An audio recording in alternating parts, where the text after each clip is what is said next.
নমস্কাৰ, মোৰ চেনেলৰ আন এটি ভিডিঅ'লৈ আপোনালোক সকলোকে স্বাগতম জনাইছোঁ। আজি মই আন এটি ৰেচিপি লৈ আহিছোঁ। এয়া হ'ল খুৰমা। এই খুৰমাটোৰ বিশেষত্ব এয়ে যে ইয়াত কোনো চাটনি ব্যৱহাৰ কৰা নহয়। অৱশ্যে ৰেচিপিটো মই বনোৱা নাই, আজি ৰেচিপিটো বনাইছে মোৰ ভণ্টিয়ে। ইয়াৰ বাবে আমাক লাগিব চেনি, পানী, ঘিউ, আটা আৰু ভাজিবলৈ ৰিফাইন তেল। আজি আমি সকলো ধৰণৰ মেজাৰমেণ্ট অৰ্থাৎ জোখ চাহ খোৱা কাপেৰে কৰিছোঁ। ইয়াৰ বাবে আমি চাহ খোৱা কাপেৰে 3/4 এভাগ পানী লৈছোঁ। সেই কাপটোৰে আধা কাপ চেনি আৰু 3/4 এভাগ ঘিউ লৈছোঁ। যদি ঘিউখিনি আগতে গলি যোৱা নাথাকে তেতিয়াহ'লে আপোনালোকে গলাই ল'ব। এতিয়া এইখিনি গোটেইখিনি ভালদৰে মিহলি হৈ যোৱালৈকে ভালদৰে মিহলাই ল'ব লাগিব। যেতিয়ালৈকে গোটেইখিনি ভালদৰে ঘুলি নাযায় তেতিয়ালৈকে এইখিনি লৰাই থাকিব লাগিব।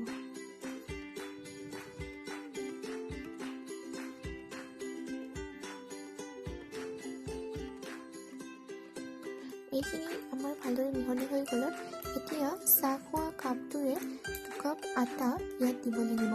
কিন্তু মন কৰিব আটাখিনি গোটেইখিনি একেবাৰতে দি নিদিব। এনেকৈ অলপমান দিব আৰু মিহলাই ল'ব। তাৰপিছত আকৌ অকণমান দিব, তাৰপিছত আকৌ মিহলাই ল'ব। এনেকৈ গোটেইখিনি আটা অলপ অলপকৈ দি দিব। গোটেইখিনি আটা একেলগে দিলে খাবলৈ ইমান ভাল নহয় আৰু বনাওঁতেও অকণমান উজু নহয়। সেইকাৰণে অলপ অলপকৈ দি গোটেইখিনি আটা অৰ্থাৎ 2 কাপ আটা মিহলাই দিব।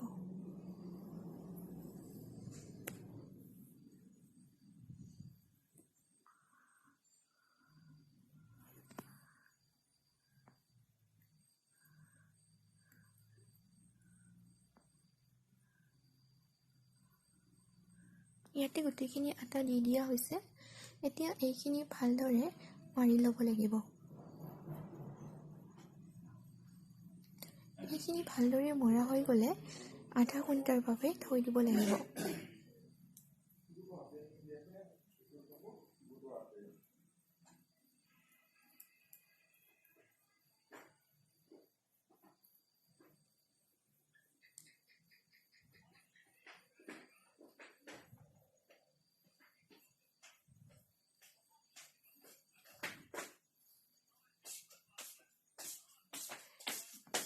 এইখিনি এতিয়া মৰা হ'লে আধা ঘণ্টাৰ বাবে থৈ দিয়া হ'ব।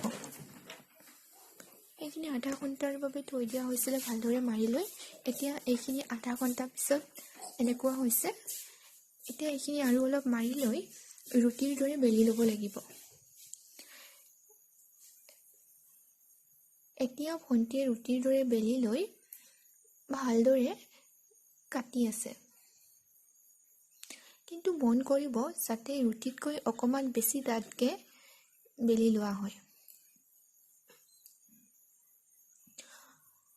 ইয়াতে স্কুৱেৰ আকাৰত কটা হৈছে।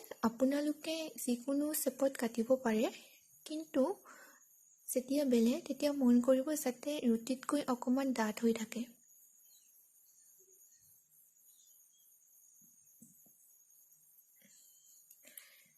এইখিনি কটা হৈ গ'লে ভাজি ল'লে হৈ যাব আমাৰ টেষ্টি খুৰমা ৰেডি।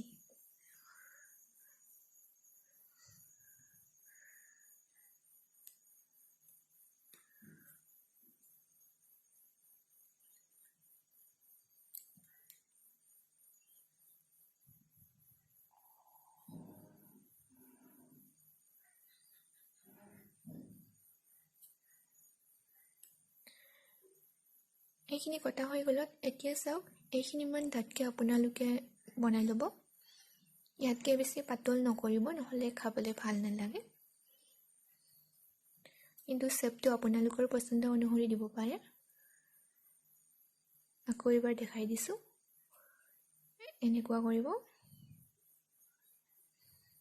এতিয়া কেৰাহীত এইখিনি ভাজি ল'লে হ'ল আৰু। এতিয়া কেৰাহীত ৰিফাইন তেল গৰম হ'বলৈ দিয়া হৈছে। তাতে এতিয়া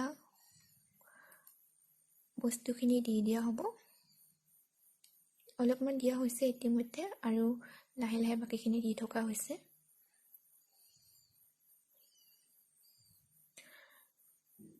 এইখিনি এইকাৰণে লাহে লাহে এটা এটাকৈ দি থকা হৈছে যাতে গোটেইখিনি এটাৰ লগত আনটো লগ লাগি নাযায়,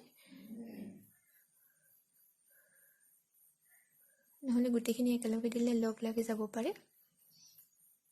এনেকৈ দিলে লগ লাগি যোৱাৰ সম্ভাৱনা নাথাকে। গেছৰ ফ্লেমটো ল' কৰি থ'ব, নহ'লে জ্বলি যাব পাৰে।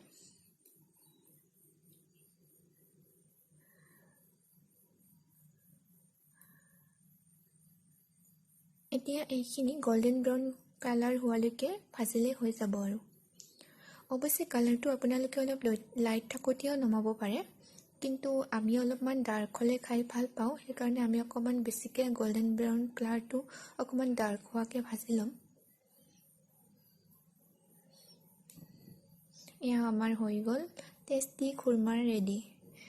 ভিডিঅ'টো শেষলৈ চোৱাৰ বাবে ধন্যবাদ আৰু আপোনালোকে কেনে পালে কমেণ্ট কৰি জনাবচোন। ভিডিঅ'টো ভাল পালে লাইক কৰিব।